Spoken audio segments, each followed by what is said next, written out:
जन्मोत्सवच्या निमित्तानं जे मशीन पुढे तुम्ही जाणार आहात, एक मशीन आहे का दोन मशीन? एक मशीन तिथं पुढे जाणार आहात, तिथं पहिल्या क्रमांकालाच अतुल बेनकेंचं नाव, त्यांचा फोटो आणि त्यांचं चिन्ह आहे घड्याळ. त्या घड्याळाच्या चित्रावर आपलं बहुमोल असं बटन दाबून तुम्ही अतुलला पुन्हा एकदा महाराष्ट्राच्या विधानसभेमध्ये आपल्या भागाचा सर्वांगीण विकास करण्याच्या करता पाठवावं, ही हात जोडून विनंती करण्याच्या करता मी आपल्या सगळ्यांच्याकडे आलो. जुन्नर ही शिवछत्रपतींची जन्मभूमी. या भूमीला प्रथम मी वंदन करतो. महाराष्ट्राचे आराध्य दैवत छत्रपती शिवाजी महाराजांच्या समोर नतमस्तक होतो. त्यांच्या कार्याचं स्मरण करून त्यांना अभिवादन देखील करतो.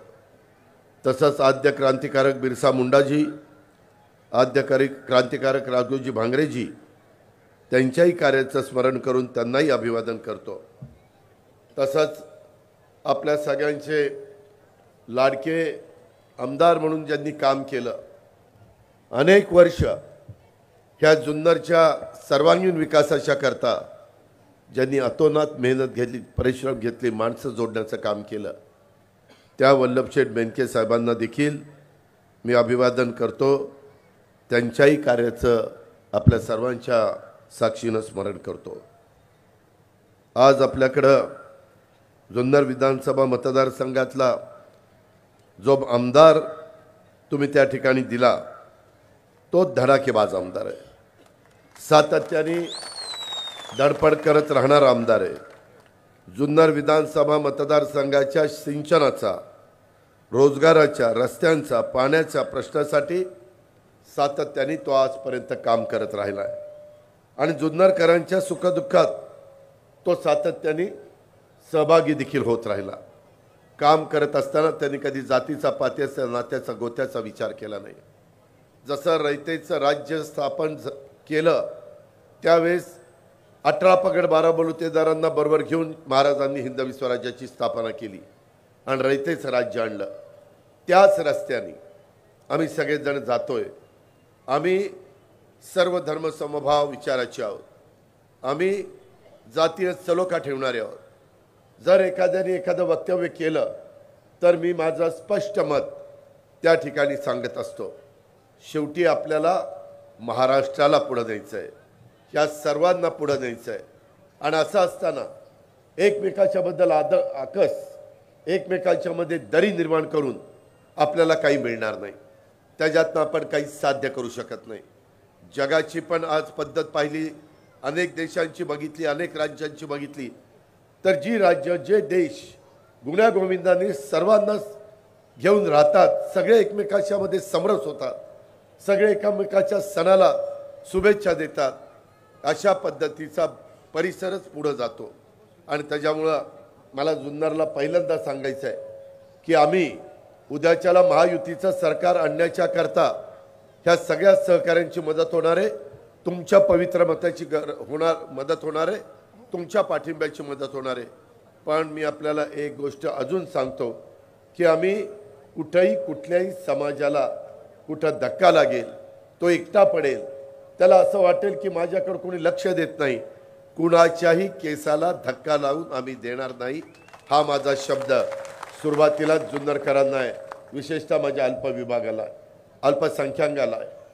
ही गोष्ट आपण सगळ्यांनी लक्षामध्ये घ्या. इथं आपल्या अतुलनी जुन्नरकरांच्या आशा आकांक्षा अपेक्षांची पूर्तता करण्यासाठी नेहमीच त्यांनी प्रयत्नाची पराकाष्ठा केलेली मी स्वतः पाहिलेली आहे. त्यांनी लोकांना न्याय मिळवून देण्याच्यासाठी आणि कर्तव्य भावनेने आणि सामाजिक बांधिलकी जपून धडपड, जुन्नरची जनता त्याची धडपड हे कदापि विसरू शकत नाही. एक कार्यक्षम, एक सुसंस्कृत, एक कर्तव्यदक्ष, एक संवेदनशील आणि अभ्यासू नेतृत्व म्हणून मी अतुलकडे बघतो. त्यांना आपली एक स्वतंत्र ओळख ही त्या ठिकाणी निर्माण केलेली आहे. अशा पद्धतीचा एक सहकारी तुम्हाला अतुलच्या रूपाने त्या ठिकाणी मिळालेला आहे.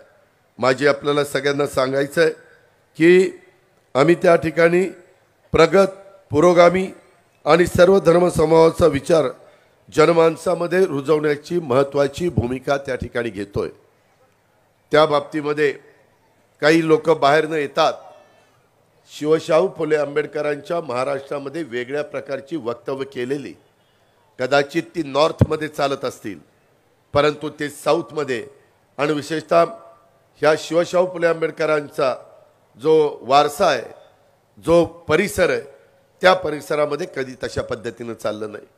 त्याच्यामुळे कटेंगे तो बटेंगे, बटेंगे तो कटेंगे ते आमच्याकडे चालत नाही. ही गोष्ट आपण लक्षामध्ये घ्या. शेवटी आपण सगळेजण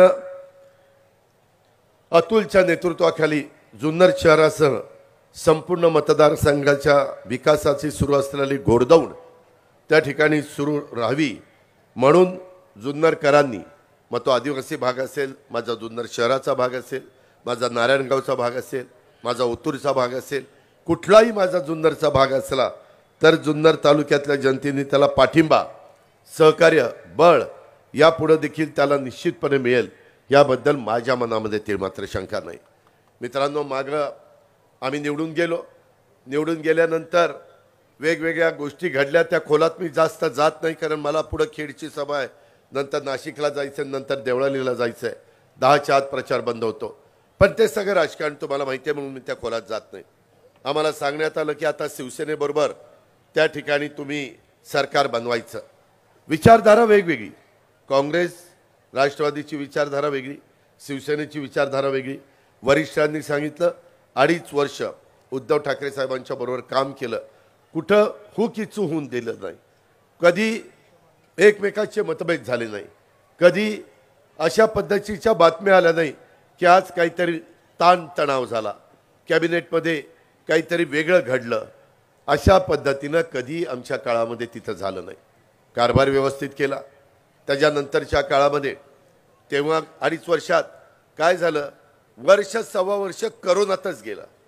करोनामध्ये ह्या आजारातनं आपल्या महाराष्ट्रातल्या जनतेला बाहेर काढण्याकरता दिवसरात्र आम्ही मेहनत घेत होतो. ऑक्सिजन देत होतो, व्हेंटिलेटर देत होतो, ॲम्ब्युलन्स देत होतो, त्या ठिकाणी दवाखाने निर्माण करत होतो, जम्बो बेड करत होतो, बेड निर्माण करत होतो, सगळ्या गोष्टी करत होतो, रेमडेसिवीर, वॅक्सिन ते सगळं देत होतो. पण त्याला खूप काळ गेला आणि त्याच्यामध्ये आपला टॅक्स कमी झाला. पहिल्यांदा माणसं जगवण्याचं काम केलं आणि जे काम करत होते त्यांचे पगार देण्याचं काम केलं. विकास कामाला थोडंसं आम्हाला दूर राहावं लागलं. नंतर मात्र 1 वर्षात विकास कामं मोठ्या प्रमाणावर करण्याचा प्रयत्न केला. नंतर 1 वर्ष विरोधी पक्षात राहिलो. आम्ही म्हणत होतो सत्तेवर असल्यानंतरच कामं होतात. आम्ही सत्तेला आपापलेले नाही आहे, पण ज्या लोकांनी आम्हाला निवडून दिलेलं आहे त्या भागामध्ये विकास झाला नाही. त्या 1 वर्षाच्या काळामध्ये बहुतेक सगळे अतुल बेनकेंच्या कामाला स्टे देण्यात आलेला होता, स्थगिती मिळालेली होती. ती स्थगिती उठवायची होती, नवीन कामाला मंजुरी द्यायची होती, प्रशासकीय मान्यता द्यायची होती, कॅबिनेटची मान्यता द्यायची होती. आणि मग म्हणून आम्ही बहुसंख्यांनी, भुजबळ साहेब असतील, हसन मुश्रीफ असतील, दिलीप वळसे पाटील असतील, मी असेल, सुनील तटकरे असतील, प्रफुल्ल पटेल असतील, धनंजय मुंडे असतील, संजय बनसोडे असतील, आम्ही अनेकांनी तो निर्णय घेतला. तो निर्णय त्या मतदारसंघाच्या विकासाच्या करता घेतला. निर्णय घेतल्यानंतर स्टे सगळे उठले गेले. त्याच्यानंतरच्या काळामध्ये कामाला सुरुवात झाली. जुन्नरकरांनो नीट लक्षात घ्या, 5 वर्षामध्ये जवळपास 2.25 वर्ष आमची वाया गेली आणि राहिलेला 2.5-3 वर्षामध्ये अतुल बेनकेच्या पाठपुराव्यामुळं माझ्यासारखा कार्यकर्ता अर्थमंत्री म्हणून 3,300 कोटी रुपये त्या ठिकाणी देऊ शकला. 3,300 कोटी. आणि तो हा पुरावा आहे.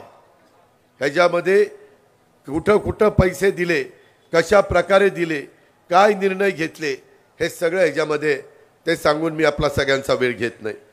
परंतु मित्रांनो, हे सगळं करत असताना मी आपल्याला सगळ्यांना एक गोष्ट आवर्जून सांगेन की लोकसभेला आम्हाला फटका बसला, ज्याचा उल्लेख शिवाजीराव आढळराव पाटलांनी केला. खरं तर ते सगळं सतत लोकांच्यामध्ये राहणार आहे. मला वाटलं नव्हतं की अशा प्रकारचा फटका बसेल. ठीक आहे, लोकशाही, तुम्ही त्या ठिकाणी निर्णय घेतला, पण आज देखील ते शिवाजीराव आढळराव पाटील लोकांशी संपर्क ठेवत आहेत. सतत आम्हालाही सांगतात DPDCमध्ये हे झालं पाहिजे, राज्य सरकारकडनं तसं पद्धतीनं निर्णय झाले पाहिजे. एकंदरीत सतत त्यांचं लक्ष ह्या कामाकडे असतं. आणि एवढंच नाही, काय झालं, त्यावेळेस आम्हाला कांदा निर्यात बंदी होती, त्याचा फटका नाशिक, नगर, पुणे, सोलापूर, सातारा ह्या माझ्या 5-6 जिल्ह्यामध्ये कांदा उत्पादक शेतकरी, माझ्या जुन्नरमध्ये तिथंही माझा शेतकरी नाराज झाला, भाव पडले. आम्ही नंतर का एवढा 0.6% मतं कमी आहेत, 0.6% लोकसभेला महाविकास आघाडी महायुतीमध्ये एवढाच फरक आहे, तरी एवढ्या जागेला फटका बसला. आता ती भर तर काढायला पाहिजे, बसून चालत नाही. झालेल्या गोष्टी ह्या पुन्हा पुढे न येण्याच्या करता निर्णय घ्यावे लागतात. आम्ही पहिला निर्णय घेतला, कांदा निर्यात बंदी उठवा. बंदी उठवली. आज माझ्या शेतकऱ्यांना भाव चांगला मिळतोय. आज माझा कांदा उत्पादक शेतकरी खुश आहे. हे पहिलं काम अतुल बेनके, दिलीप पाटील, आमचे दिलीप मोहिते पाटील, आम्ही सगळ्यांनी महायुतीने म्हणून केलं. ह्या आमदारांचे पाठपुरावे होते. एवढ्यावरच आम्ही थांबलो नाही. हिरडा कारखाना, स्वर्गीय वल्लभशेठ बेनकेपासून आमचा हिरडा कारखाना चालला. शेवटी आमच्या काळू शेळकंद्यांनी नाच सोडून दिला. ती म्हातारा झाला की येऊन हेल्पाड्यावरी, पण ती काही निघणं बाहेर. नंतर मला पुन्हा अतुलने सांगितलं, दादा काही करा, हे झालं पाहिजे, हिरडा कारखानाच झाला पाहिजे. ते सगळं मागवलं. 12 कोटी रुपये त्याच्यामध्ये घालावे लागले सरकारला. कॅबिनेट पुढे विषय न्यावा लागला. पण माझ्या आदिवासी भागातला प्रश्न होता, तुमचा आमदार मागे लागला होता, त्याला मी नाराज करू शकत नव्हतो. तो समाजाच्या भल्याकरता काम करत होता आणि त्याकरता कॅबिनेटमध्ये आणले. कॅबिनेटमध्ये काही म्हणाले, हे काय आणलंय? म्हणलं काय आणलं ते आणलं, ते करायचंय आणि मंजूर करायचं. त्या पद्धतीनं आपण ते मंजूर केलं. मंजुरीचं पत्र मी तुम्हाला त्या ठिकाणी देईन. यामध्ये आता आमचा काळू शेळकंदे देखील खुश झाला. आपल्याला आता त्याच्यात लक्ष घालून अतिशय चांगल्या प्रकारे जे काही तुमच्या सगळ्यांचं स्वप्न आहे त्या भागातल्या लोकांच्या करता ते आपण पूर्णत्वाला नेऊ. तेवढ्यावरच आम्ही थांबलो नाही. आज उमेदवार वेगवेगळे उभे राहतात, तो त्यांचा अधिकार आहे. आज अतुल अतिशय उत्तम पद्धतीनं काम करणार आहे. माझी तुम्हाला विनंती, इथे एवढ्या माझ्या मायमाऊली बसल्या, त्यांच्याकरता अर्थसंकल्प सादर करत असताना आम्ही काही योजना आणायचं ठरवलं. मी, एकनाथराव, देवेंद्रजी, आमचं बजेट होतं 6.5 लाख कोटीचं. अधिकाऱ्यांना विचारलं पगाराला, पेन्शनला आणि घेतलेल्या कर्जाचं व्याज द्यायला किती कोटी रुपये लागतात. ते म्हणले 3 लाख ते 3.25 लाख कोटी रुपये त्याला जातील. झाले, निम्मे पैसे गेले. मी त्यांना म्हणलं की मला काही करायचं आहे, पण माझ्या शेतकरी बांधवांच्या करता, आमच्या तरुण तरुणींच्या करता, मुख्यमंत्र्यांची, दोन्ही उपमुख्यमंत्रीची इच्छा आहे की आणि माझ्या मायमाऊलींच्या करता काही निर्णय घ्यायचे आहेत. साधारण 75,000 कोटी रुपयाचे आम्हाला लाभ ह्याच्यातून द्यायचा आहे आणि मग राहिलेल्या पैशामध्ये आपण त्या ठिकाणी बचत करू आणि त्याच्यातून राज्याची अर्थव्यवस्थेला कुठेही अडचण येणार नाही. राज्य सक्षम आर्थिक बाबतीमध्ये राहील. विरोधकांनी किती आरोप केले, माझ्या तिजोरीची दिवाळखोरी निघाली, कंगाल केलं राज्याला, कर्जबाजारी केलं, काही यांना कळत नाही. अरे तुम्हालाच जास्त कळते का? आम्ही काय गोट्या खेळायला आलोय? त्याच्यामध्ये आम्ही तिथं 10वा अर्थसंकल्प सादर केला जुन्नरकरांनो, काही पहिला नव्हता केला. 10 वर्षाचा अनुभव काही कमी आहे? 10 उन्हाळे पावसाळे जास्त बघितले होते ना अर्थसंकल्पाच्या बाबतीमध्ये. इतर पण तज्ज्ञांना विचारलं, ते म्हणले ठीक आहे दादा, बचत केली 10-12% तर 75,000 कोटी बाजूला निघू शकतात. आणि मग माझ्या मायमाऊलीच्या करता दर महिन्याला 1,500 रुपये द्यायचा निर्णय झाला. काही काहींना दिवाळीच्या आधी 5 महिन्याचे 7,500 रुपये मिळाले. मिळाले की नाही? मिळाले. त्याच्यामध्ये आम्ही बोलतो तसं वागतो. आमचे विरोधक म्हणले कुठले देत आहेत, चुनावी जुमला आहे, ह्यांच्याकडे काही नाही. अरे काय तुमच्याकडेच आहे आणि आम्ही काही मोकळेच आहोत काय? त्यामध्ये आम्ही ते दिल्यानंतर माझ्या मायमाऊली खुश झाला. दिवाळी चांगली झाली. रक्षाबंधनला पण दिले, भाऊबीजेला ह्याच्यामध्ये अक्षरशः राखी बांधलेले, संपूर्ण हात त्या ठिकाणी भरलेले. अशा पद्धतीनं आमच्या सगळ्या बहिणींनी आमच्यावर अपार अशा प्रकारचं प्रेम केलं, आम्हाला पाठिंबा दिला. ह्या पद्धतीनं आम्ही त्या ठिकाणी बघत आलेलो आहे. मित्रांनो, माझ्या मायमाऊलींनी एवढ्यावरच आम्ही थांबलो नाही. हो का? हे फोटो, हा फोटो मी आपला एवढं आम्ही जन्माला आल्यापासून आजपर्यंत एवढ्या कुठे बहिणींनी आम्हाला राख्या बांधल्या नाही. आमचा उच्चांक झाला, आम्ही खुश झालो, कारण आमच्या बहिणीच्या चेहऱ्यावर हसू दिसत होतं, समाधान दिसत होतं, आनंद दिसत होता. आणि मुख्यमंत्री दोन्ही उपमुख्यमंत्र्याला हेच पाहिजे होतं, दुसरं नव्हतं पाहिजे. त्याच्यात दुसरं सुख कशात आहे? अरे इतके दिवस आपण ह्यांना कधी काही दिलं? जा अरे थांब, तू थांब. त्याला जास्त मताधिक्याने निवडून आणावं लागतं, मी करतो काय. त्यामध्ये मी आपल्याला सांगतो की ह्या सगळ्या गोष्टीमध्ये हे सगळं करत असताना विरोधकांनी टीका केली. देऊन देऊन किती दिले? 1,500 रुपये. अरे दिवसभर काम केल्यानंतर ज्याची संध्याकाळची चूल पेटते त्याला 1,500ची किंमत आहे रे. तुम्हाला काय माहिती 1,500ची किंमत? तुम्ही 96 सत्तेवर असताना ₹1.25 पण दिला नाही आणि आम्ही 1,500ची तुम्ही काढता. ही तुमची अवकात? या पद्धतीनं तुम्ही आम्हाला शिकवताय. आणि नंतर कोर्टात गेले बंद करायला, नंतर म्हणले स्टे द्या. अरे बहिणींना पैसे मिळतात, जात पात धर्म काही बघितला नाही.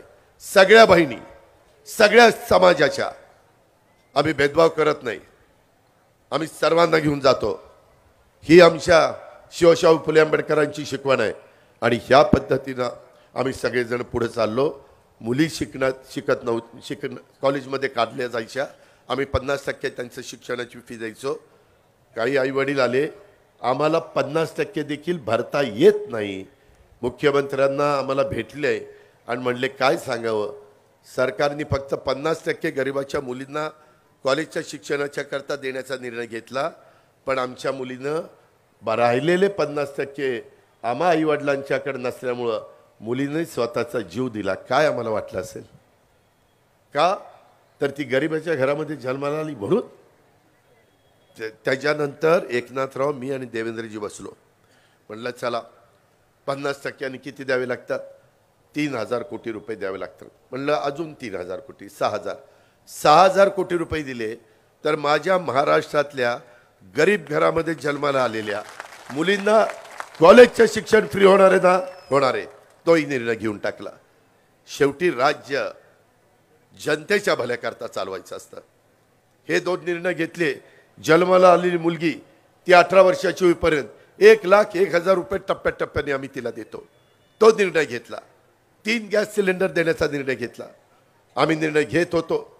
महिला समाधान व्यक्त करत होत्या, आनंद व्यक्त करत होत्या. जाईल तिथं सभेला. आत्तापर्यंत माझ्या एवढ्या जुन्नरमध्ये सभा झाल्या, एवढ्या महिला तर मी कधीच बघितल्या नाही सभेला. आता ही कमी पडली, ह्या जास्त झाल्या. आता तुमचं संपलं, आता ह्यांचं गमतीचा भाग जाऊ द्या. परंतु आम्हाला टीका केली ना, अरे ह्यांच्या लाडक्या बहिणी आणि भाऊ तर काय दोडके झालेत वाटतं, काहीच देना भावांना. आम्ही तिकडं आलो. 3, 5, 7.5 ह्या मोटराचं वीज बिल माफ करायचं आकडे मागवले देवेंद्र मी आणि एकनाथरावांनी. 44 लाख शेतकरी, 15,000 कोटी रुपये वर्षाला लागणार. म्हणलं वीज फुकट मिळणार आहे ना त्यांना, 15,000 कोटी रुपये देऊ. कारण 75,000 कोटी बाजूला काढले होते, ह्यांना 45,000 कोटी, तुम्हाला ते 15,000 कोटी. त्याच्यामध्ये माझ्या स्टायपनला 6,000, 8,000, 10,000, त्याच्यामध्ये 8,000 कोटी, गॅस सिलेंडरला 2,000 कोटी, असा सगळा हिशोब 75,000 कोटीचा जुळवलेला होता. त्याच्यातून तुमचे 15,000 कोटी रुपये भरले. तुम्हाला झिरोची बिल आली का? आली. राहिलेल्यांना पण येतील. आचारसंहितेमध्ये अडकलं असेल. मागचं बिल द्यायचं नाही, चालू बिल 0, पुढचं बिल द्यायचं नाही. पण आता 3, 5, 8, 5ला पहिलं 5 रुपये लिटरला जास्त दिलं अनुदान. भाव वाढले तर ग्राहकाला तोटा होतो, ग्राहक नाराज होतो. मग आता 1 ऑक्टोबरपासून 7 रुपये केले. 3, 5, 8, 5 डायरेक्ट तुमच्या अकाउंटला. हे पैसे आधार कार्डची लिंकअप डायरेक्ट यांच्या अकाउंटला. मध्यस्थी नाही, पैशाची गळती नाही, डायरेक्ट आमच्या ह्याच्यामधनं मंत्रालयातनं पैसे त्या माऊलीच्या माझ्या अकाउंटला. मधी कुणी पुरुषांनी लुडबुड करायचं कारण नाही.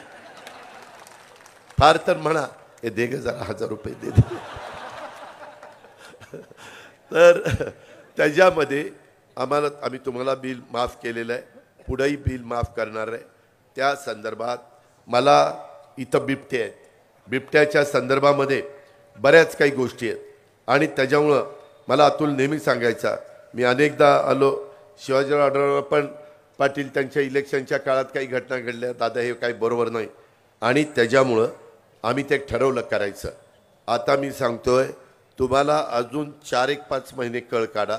4-5 महिन्यांनी महाराष्ट्रातल्या तमाम शेतकऱ्यांना चांद्यापासून बांद्यापर्यंत सूर्य उगवला वीज पंप चालू, सूर्य मावळला वीज पंप बंद, घरी जायचं संध्याकाळी आपल्या आपल्या. आणि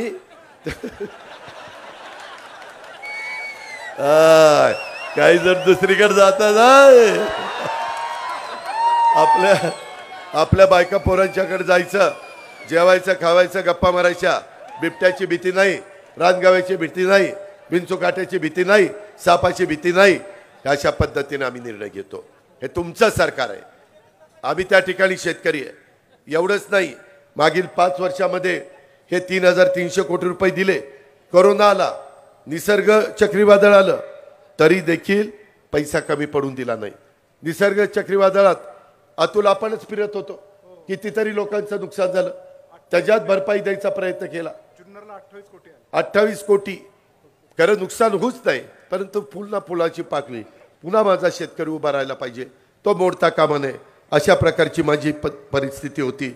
आणि आता सौर ऊर्जामध्ये 9,500 मेगावॉट वीज निर्माण करण्याचं काम आमचं त्या ठिकाणी चाललंय. बिबट प्रवण क्षेत्रात लोकांना त्याचा त्रास होतो म्हणून आम्ही काही निर्णय घेतले. पैसे त्यावेळेस नव्हते, हा म्हणला नाही पिंजरे कमी पडतायत. डीपीडीसीचा मी प्रमुख होतो, 1250 कोटी आपल्याकडे होते. पिंजरे किती पाहिजे फॉरेस्टच्या लोकांना विचारलं, जेवढे पैशाचे पिंजरे पाहिजे होते तेवढे पैसे त्यांना दिले, अधिकचे पिंजरे दिले, वायर दिली, रोप दिले, टॉर्च दिले, नेट जाळी दिली, बिबट बेशुद्ध करण्याची बंदूक दिली, त्याच्यामध्ये ट्रॅप कॅमेरे दिले, वाहनं दिली. आणि डीपीसी मधनं 3 कोटी रुपयाचा निधी दिला.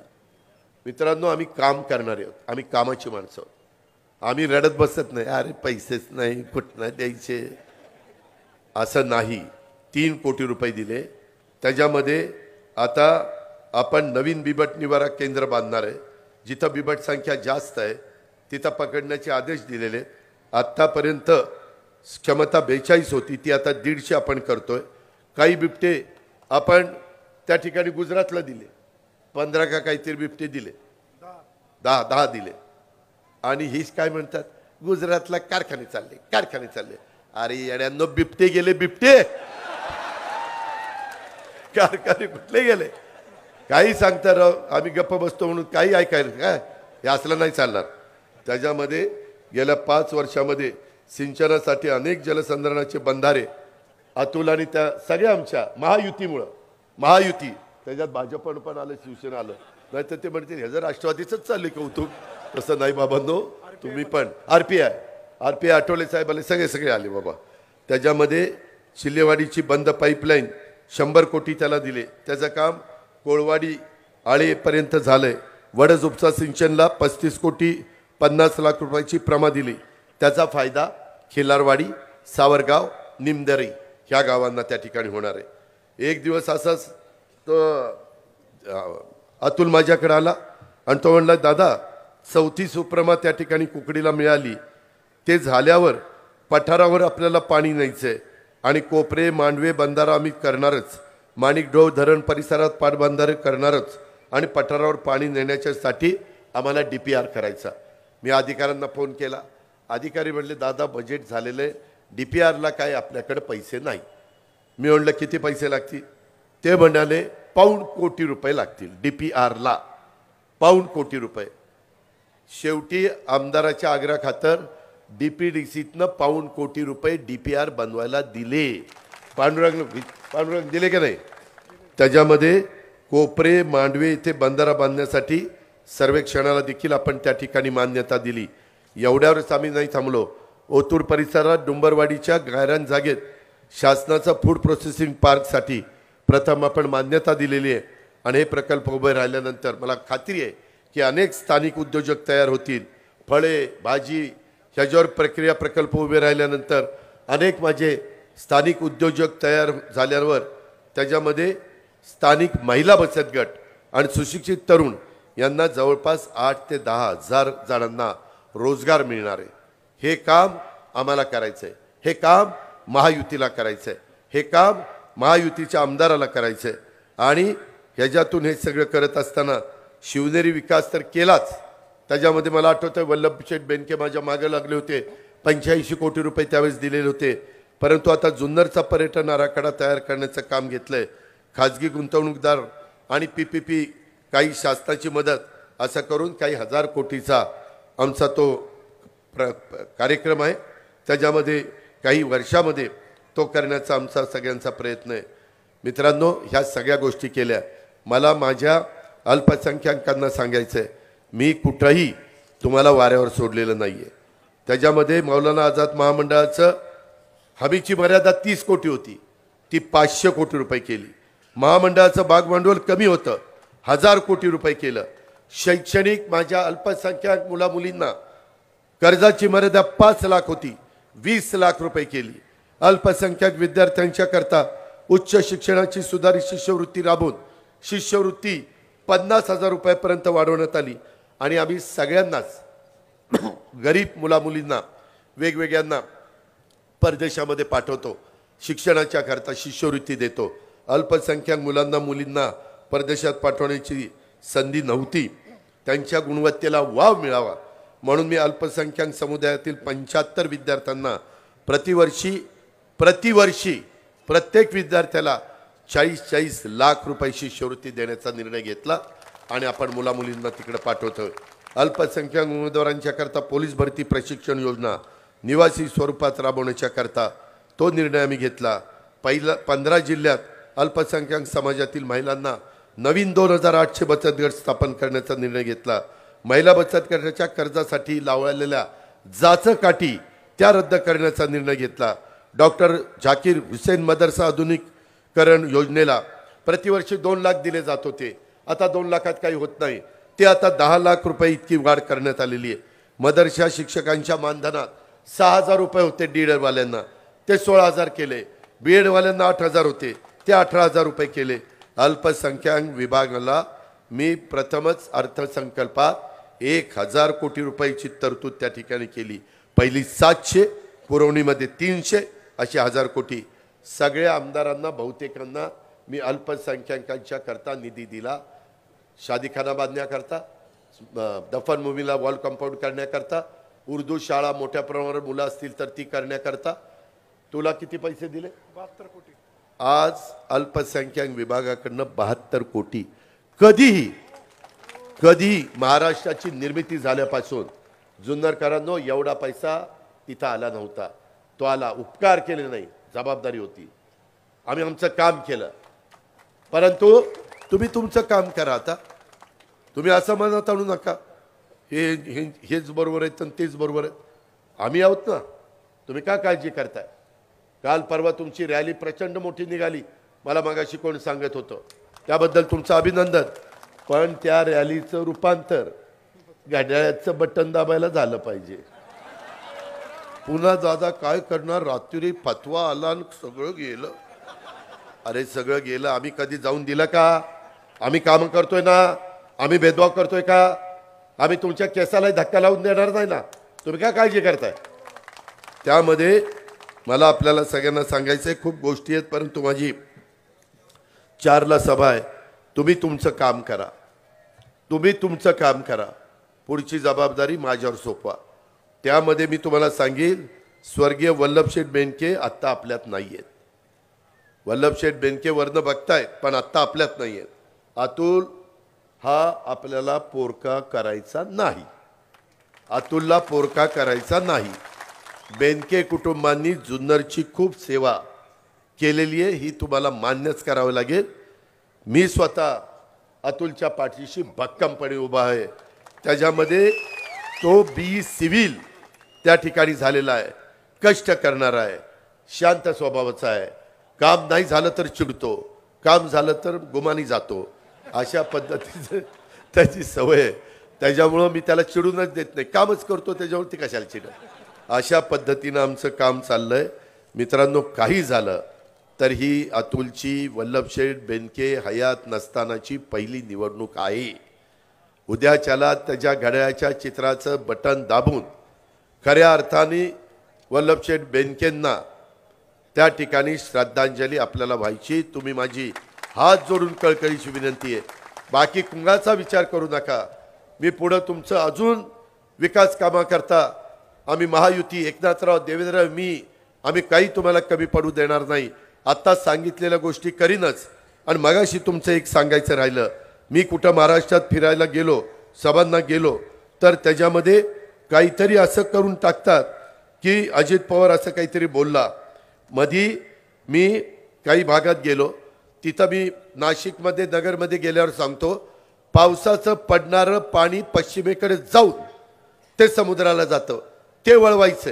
85,000 कोटीच्या प्रकल्पाला आम्ही मान्यता दिली आणि त्या प्रकल्पाचं पाणी आपल्याला आपल्या भागामध्ये त्या ठिकाणी आणायचं आहे. आपल्या म्हणजे नाशिक आणि नगर जिल्ह्यामध्ये. ते मी सांगण्याचा प्रयत्न करत होतो. त्याच्यामध्ये काही पण त्या क्लिपमध्ये काहीतरी काढलं. मी कधी दुसऱ्याचा तोंडातला घास काढणार नाही. त्याच्यामध्ये मी आपल्याला सांगतो, डिंबे धरणाचं ओव्हरफ्लोचं पाणी माणिकडोहमध्ये ओव्हरफ्लोचं त्या ठिकाणी सोडायचं. वरच्या पातळीवरच ते झालं पाहिजे. डिंब्याचं पाणी कमी होता कामा नये, ह्याबद्दलची खबरदारी आपल्याला त्या ठिकाणी घ्यायची. नाहीतर धरण उशाशी आणि माझे शेतकरी त्या ठिकाणी उपाशी, हे काही आम्हाला चालणार नाही. त्याच्यामुळं आमचं भागून जे असेल ते खालच्यांनी न्या, त्याच्याबद्दल दुमत असल्याचं कारण नाही. पण मी दुसरी एक गोष्ट जाता जाता सांगतो, आम्ही सरकारमध्ये जाण्याच्या मध्ये जी काही एक वेगवेगळी कारणं होती, त्याच्यात माझ्या आंबेगाव तालुका आणि माझा जुन्नर तालुक्याचा पाण्याचा महत्त्वाचा प्रश्न होता, जो मगाशी लाव रे व्हिडिओ त्याच्यात तुम्ही ते ऐकलं. त्या पद्धतीनं तिथं ते झालेलं होतं. मित्रांनो, त्याच्यामध्ये आपल्याला आता पाणी खूप महत्त्वाचं आहे आणि तशा पद्धतीनं आपण ह्या सगळ्या गोष्टी करतो. पाण्याच्या संदर्भामध्ये काही झालं तर माझा जुन्नर तालुका आणि आंबेगाव तालुका अडचणीमध्ये येऊ नये ह्याकरता दिलीप वळसे पाटील आणि अतुल बेनकेंनी त्या ठिकाणी भूमिका घेतली. हे पण आपल्याला विसरता येणार नाही. भाव तुमच्या इथं मी आत्ता विचारलं उसाला, एक मिनिट,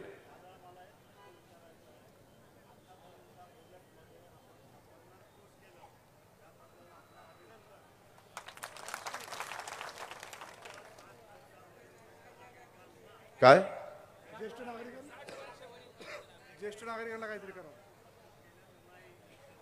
ज्येष्ठ नागरिकांना वयोश्री योजना आणली.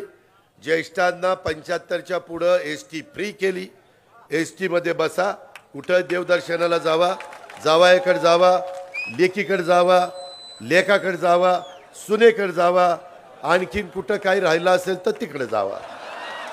मी खोटं नाही सांगत, मी तुमचा आदर करतो, परंतु ते केलेलं आहे. सांगायचं राहिलंय, वयोश्री योजना आणली परंतु त्याच्यात भरीव अजून नाहीये.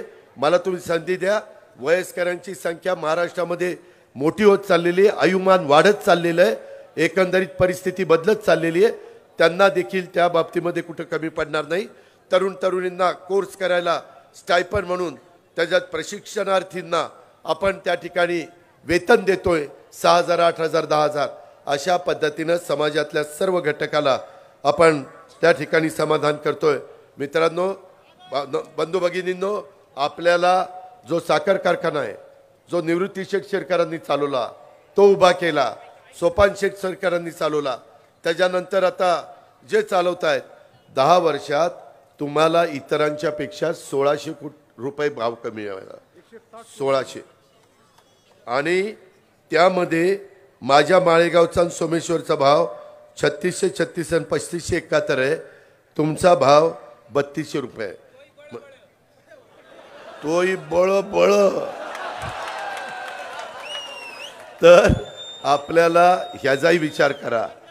ज्यांना एवढा सुंदर आर्थिक सुबत्ता आणणारा कारखाना चालवायला दिलाय, ते कारखाना चालू शकत नाही.